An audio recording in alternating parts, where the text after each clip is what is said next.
Guys, welcome to My Guy Review. Brightburn, the film produced by James Gunn. In the trailer, he tricked me into thinking it was a directorial film, and I got super excited because Super is a good film, Slither's a good film, and Guardians of the Galaxies, they're great films as well. So but this is directed by someone else. First, shall we do a breakdown of the trailer, which I have seen, and then we talk about the film based off of what we gleaned the trailer kind of showed or showcased. I think it's pretty straightforward, the film, from based off of that. An alien boy crash lands, a baby boy crash lands outside a farm called Brightburn. A husband and wife who can't have a child pick him up and house him as their own. So far, so good. Yeah, it's basically Superman, the beginning bit of Superman, but changed up a bit. Yeah. Slightly updated. Instead of it being the Kents, it's a different family. Yeah, that's all it is. Slightly more disorderly family. Yeah, and they've still got a farm, just like Superman's parents. Yes. And it kind of follows a bit like kind of the comics. So it's like a what if. The comic, like if Superman crash land and Stalin brought him up, what would he be like instead of the Kents? Is Superman good because of his upbringing, or corrupted and changed because of who he's brought up with? But Brightburn's different. I think the kid, it's not his surroundings and the way he's brought up so much. I think from the trailer it seems like he was always going to turn this way. The ship kind of calls out for him. And I think as he gets a bit older, he starts to change and he has mood swings, just like any kid does. And he goes through them, and he becomes evil.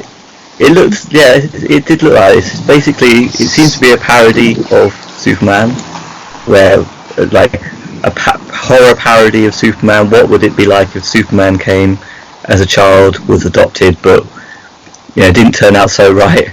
Had the usual, the more relatable sort of reactions that you'd think someone would have to having superpowers, maybe getting angry sometimes and using those powers not so well. But yeah, I think you're right. It's kind of part of it's inevitable, really. It also shows.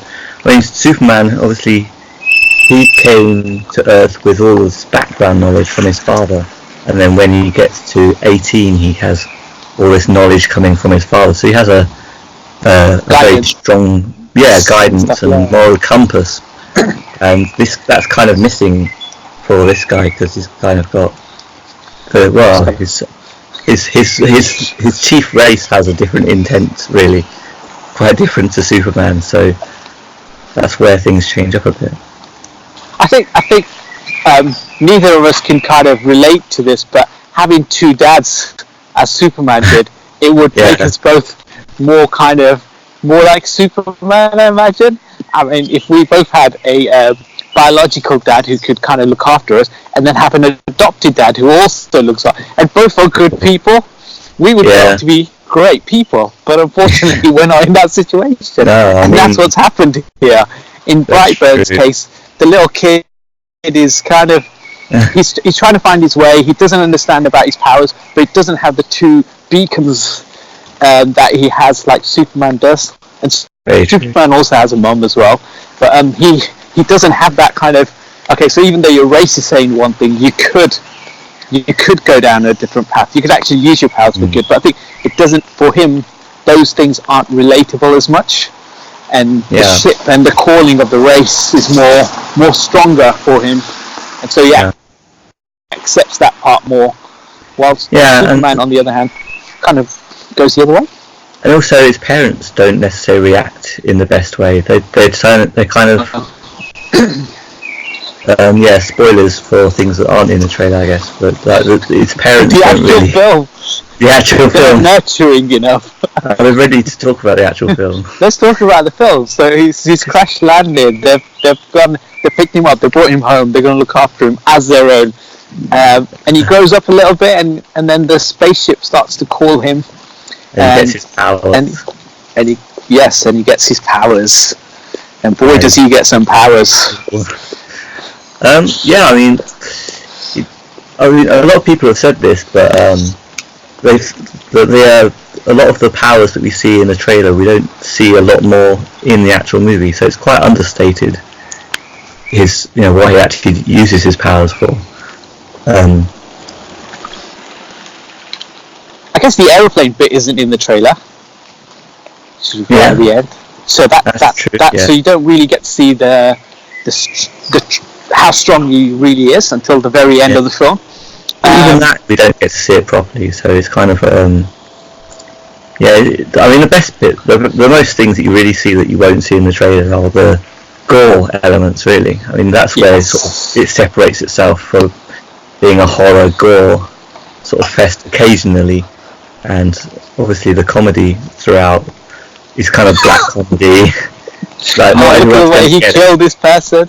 Look at the way he broke her arm. If you know horror, then you see someone get their face ripped off, and you laugh because a lot of people just look horrified. It's like it's supposed to be funny.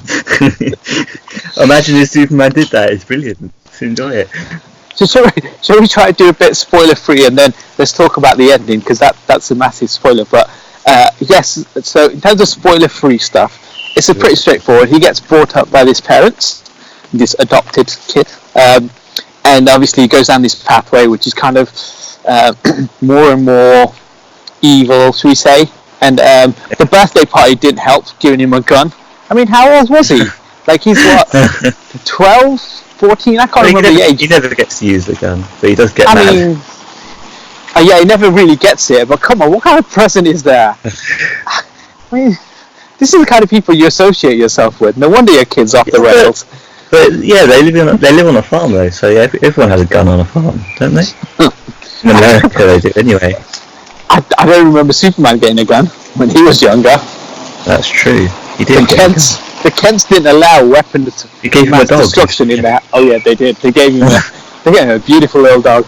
That's the difference there, right? Exactly. So that's the difference that two dads have. Wow.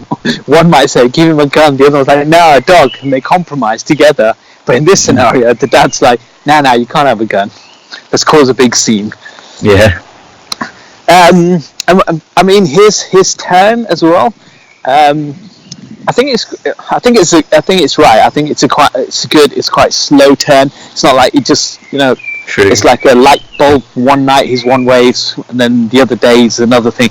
I think because he discovers he's got these powers and these abilities, and he's trying to push the boundaries, but he doesn't know enough between, let's say, black and white or good and evil to understand that his powers can cause problems for humans because he's too powerful. That's one issue I had with the film. I always have an issue. Just the one. Just one moment was a bit. Obviously, it's a bit in the trailer, so it's not a spoiler. He puts his hand into a lawnmower blade. Yeah. Just to test whether he gets hurt or not. He kind of that one piece he seemed to jump to quite quickly. It's like, I'm just going to put what if that had gone wrong? Yeah. I mean, you try something small. You might put your hand in fire or something, something you could pull away from quicker. But that could have chopped his whole hand off. Yeah. But obviously we find out later that he kind of hasn't had any injury in his whole life, so I guess he kind of knows. Yeah. Like you say, he's pushing his limits by then. But at the time that stood out. I think it's that slow turn, right? So when they do the trust exercise, he doesn't have. He slowly loses his trust with the individual and then humanity as a whole. And it's not a switch that he's always been evil. I think it's just circumstances. So like, if he was in a more nurturing environment, maybe he would have turned out different, and maybe he could use those powers for good. He seems quite disconnected from humanity throughout, though. Like it seems like he can't quite get the emotions or the connection with humanity, and it's when he finds out that he's not part of humanity that he's just like, Yeah, it makes sense. I don't care about these people. F them all. You're not my real dad.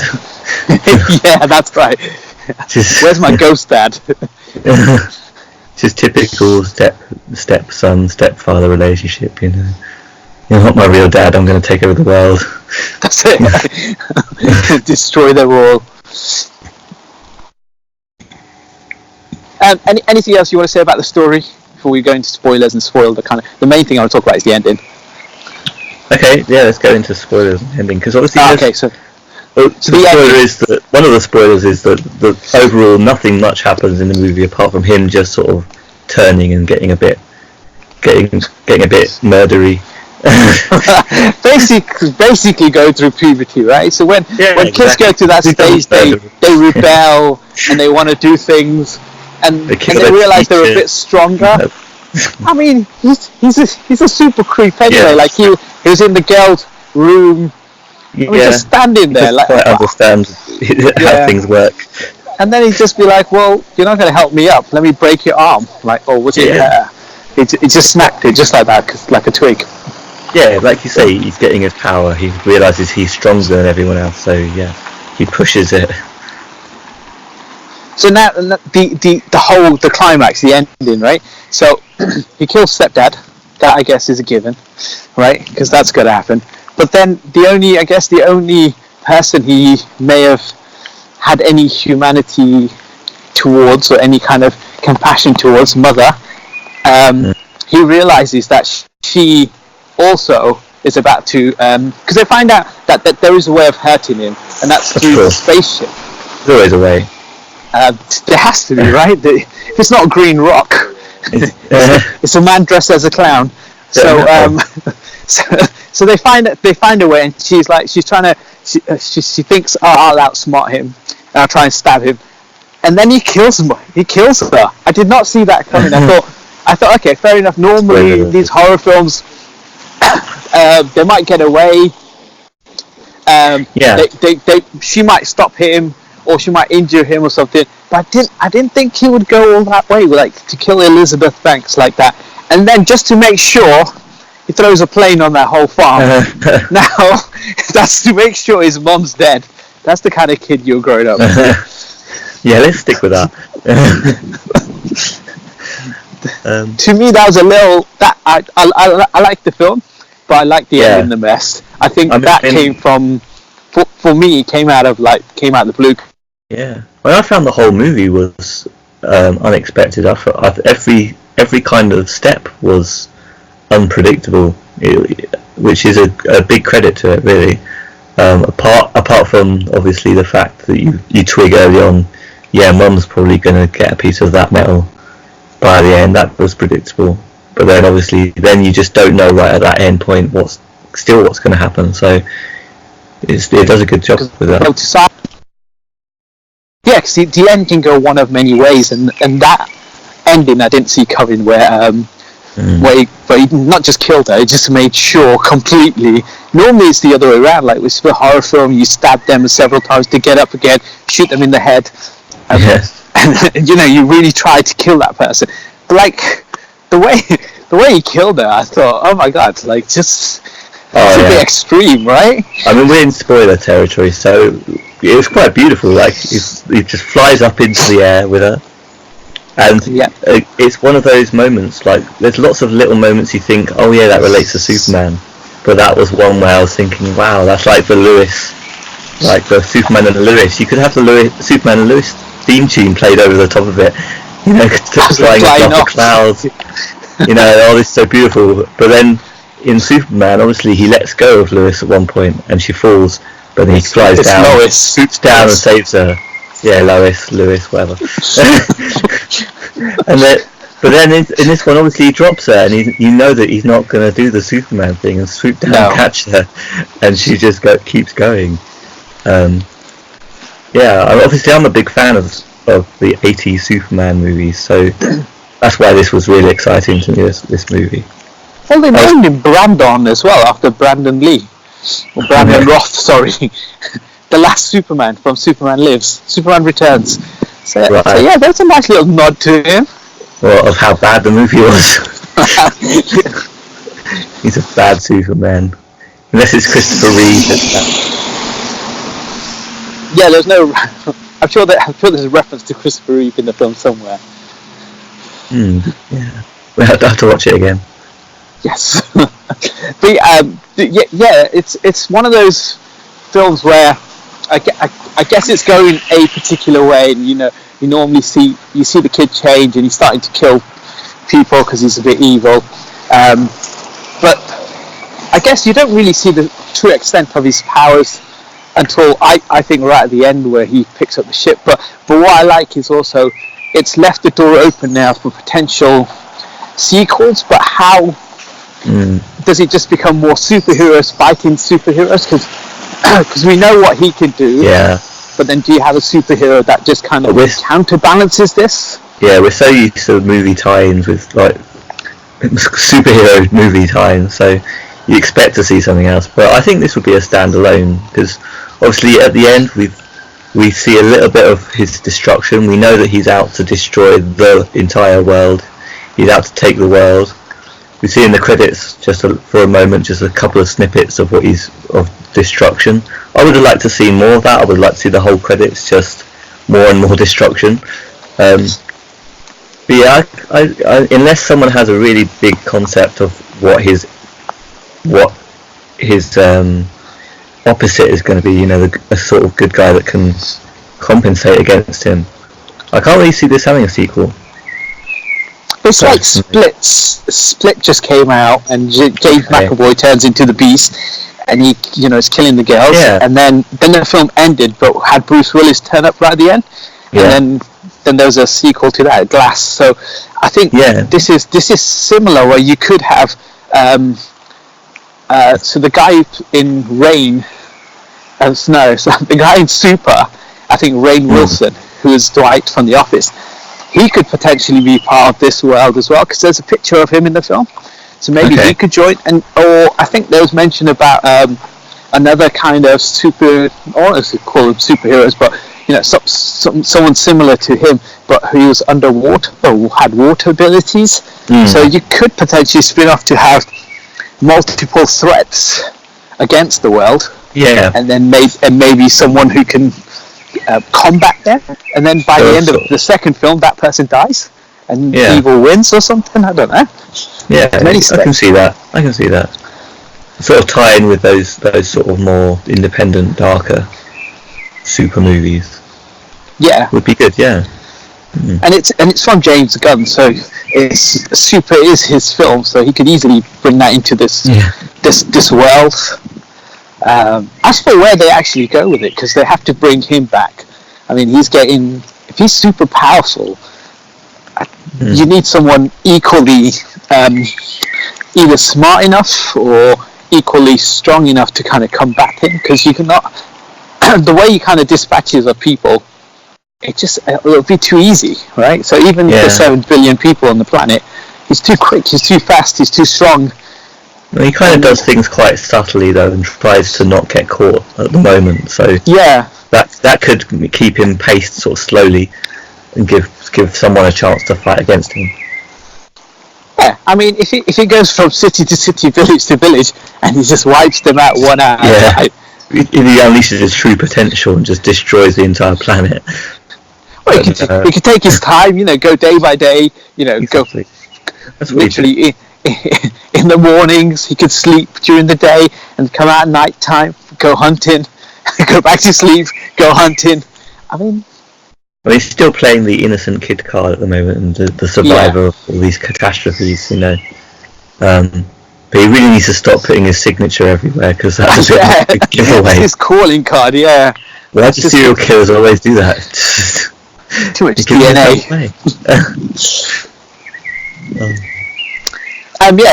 It's worth a watch. So I want to change up the ranking system. Yes. Like, I've got a new rating system that I want to employ for this film. We've each got our own. We do, yeah. So we've got 2 completely different rating systems. So just to give you an idea of whether you should watch this movie, whether you'd like it or not.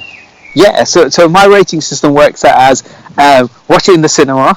So that obviously requires an investment of money and time. Watch it on DVD, video on demand. Just kind of sit at home watch it, or watch it on your streaming service. You're not really having to pay so much for it. And then the last one is just allow it, or forget about it, right?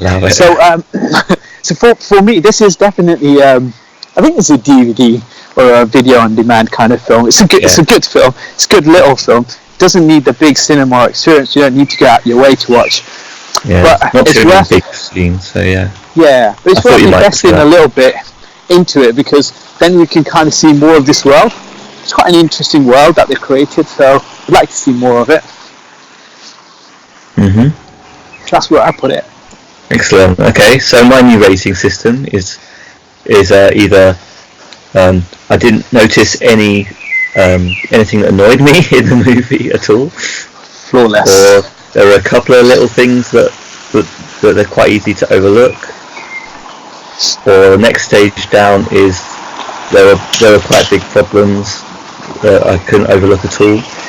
And the last one is could not enjoy the movie at all. Just I couldn't get into it at all because it was that bad. This one, even though I did obviously notice one thing, this is pretty much didn't notice any flaws as I was watching it. I was fully immersed in the experience, so it gets a top rating in there. Wow, in my new system. Just not a few we'll get top ones in this one, but there will be quite a few down the bottom as well. So yeah, it did a good job. Brilliant. Yeah, tell us what you think. Hit us up with your likes and comments, and keep listening. Okay? We out. We out.